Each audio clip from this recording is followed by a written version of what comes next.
आज एक बड़े पीठ का महंत जो प्रदेश का मुख्यमंत्री है, जिससे लोगों को बड़ी उम्मीदें थी, आज उसकी प्राथमिकता 400-500 मीटर की दूरी पर शराब की दुकान खुलवाने की तो है, लेकिन पूर्व से संचालित 1 किलोमीटर के फासले पर। नमस्कार दोस्तों, आप देख रहे हैं यूपी 80 न्यूज़ और मैं हूं बलिराम सिंह। दोस्तों, सामाजिक न्याय के मुद्दों को लेकर प्रदेश की योगी सरकार और केंद्र सरकार पर सदैव निशाना साधने वाले फायर ब्रांड नेता स्वामी प्रसाद मौर्य ने शनिवार को बलिया जनपद के बिल्था रोड पहुंचे। इस दौरान स्वामी प्रसाद मौर्य ने प्रदेश सरकार पर शिक्षा और रोजगार को लेकर सीएम योगी पर खूब बरसे। आप खुद सुनिए। जिस तरीके से भारतीय जनता पार्टी ने वादा किया था, सबका साथ, सबका विकास, सबका विश्वास, बारी बारी से सभी के विश्वास के साथ धोखा किया और जिसका नतीजा है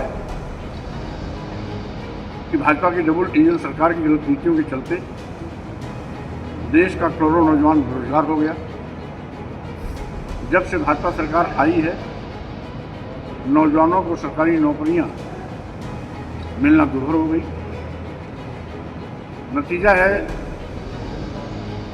कि बड़ी बड़ी डिग्रियां लेने वाले नौजवान आज दर की ठोकरें खा रहे हैं, उनके लिए रोजी और रोटी डाले। यही नहीं,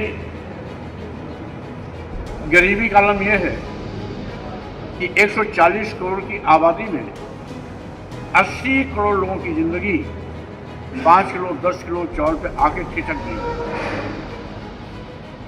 अब जिस देश में 80 करोड़ लोगों की जिंदगी 5 किलो 10 किलो चावल पर चलती हो,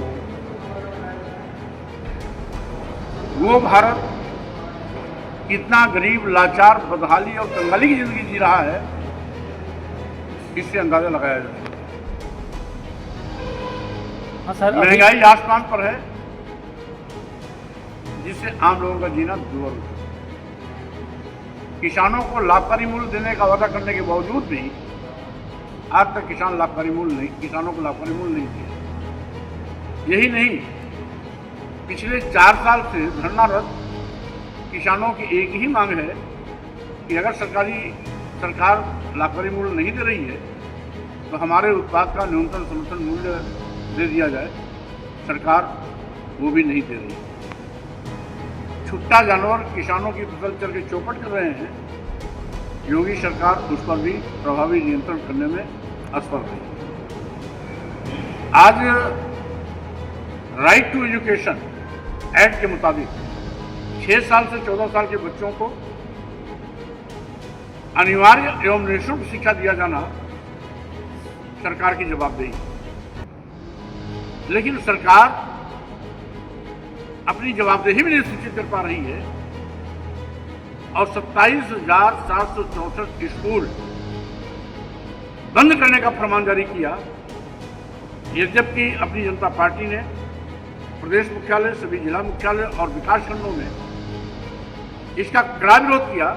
नतीजा है, योगी सरकार बैकफुट पे तो आई, यहाँ तक कि स्कूल नहीं बंद होंगे इसकी भी घोषणा भी की, लेकिन अभी भी मुख्यमंत्री घोषणा के बावजूद इन तमाम स्कूलों में अभी भी तालाबंदी है।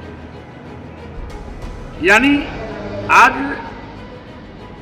एक बड़े पीठ का महंत जो प्रदेश का मुख्यमंत्री है, जिससे लोगों को बड़ी उम्मीदें थी, आज उसकी प्राथमिकता 400-500 मीटर की दूरी पर शराब की दुकान खुलवाने की तो है, लेकिन पूर्व से संचालित 1 किलोमीटर के फासले पर जो विद्यालय हैं उनको बंद कराने का यह पाप कर रही है, जिसका मैं घोर विरोध करता हूं।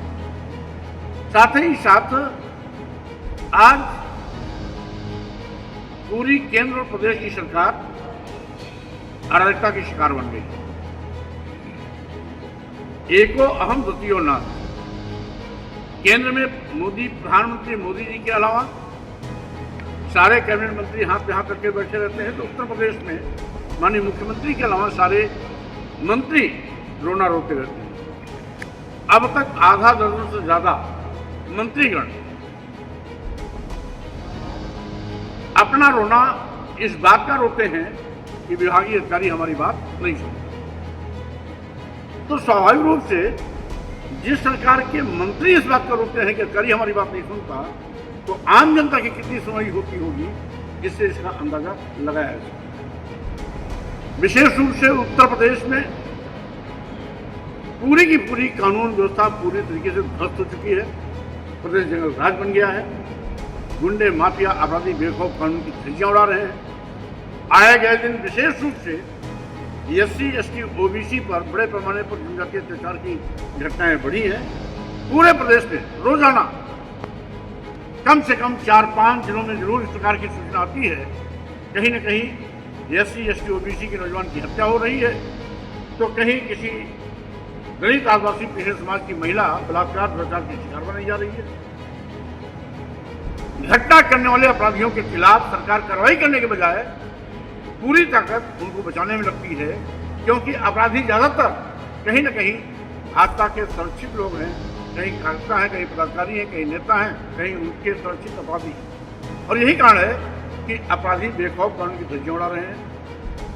अब जंगल राज की आग की चपेट भाजपा तक पहुंच रही है। अभी गाजीपुर में थाने के अंदर एक भाजपा कार्यकर्ता की मौत, लखनऊ के एक सुप्रसिद्ध कॉलेज में ABVP के छात्रों पर लाठीचार्ज, और जब मैं 16 तारीख को वाराणसी में था, उस दिन कलेक्ट्रेट परिसर में बड़े पैमाने पर वकीलों और पुलिसकर्मियों में जबरदस्त हाथापाई, जिसमें एक थानेदार बुरी तरह से घायल भी हुआ। और यही नहीं, अभी मुझे यही रात में जानकारी मिली कि आपकी इसी बलिया में एक ही दिन में, यानी 16 सितंबर को एक हेडमास्टर थे मिस्टर देवेंद्र यादव, जो प्रधान अध्यापक थे भरौडी, जो सामुदायिक विद्यालय है, कंपोजिट विद्यालय है, उभाव थाने से मात्र 800 मीटर दूरी पर उनको गोली मार करके हत्या कर। मोटरसाइकिल पे दूसरी शिक्षिका थी कंचन सिंह, सहायक अध्यापक थी, इनकी सोने की चेन थी। उसी दिन एक दूसरी शिक्षिका थी राधिका वर्मा, जो तिरमुहानी से बिछुआ गली से होते हुए स्कूल से घर वापस हो रही थी, उनकी भी चेन छीन। एक ही दिन में 3 घटनाएं, तो स्वाभाविक रूप से घटनाएं कितनी जबरदस्त होती, और ये भी एक ही थाने के आसपास की बात, और तीनों टीचर हैं। तो स्वाभाविक रूप से किस तरीके से जंगल राज का निर्माण चल रहा है, आज पूरा प्रदेश इससे त्रस्त है। बस इतना ही। आप देखते रहिए UP80 न्यूज। आप जन सरोकार की खबरों को आगे बढ़ाने के लिए UP80 न्यूज को अधिक से अधिक सब्सक्राइब कीजिए, लाइक कीजिए और शेयर कीजिए। बहुत बहुत धन्यवाद।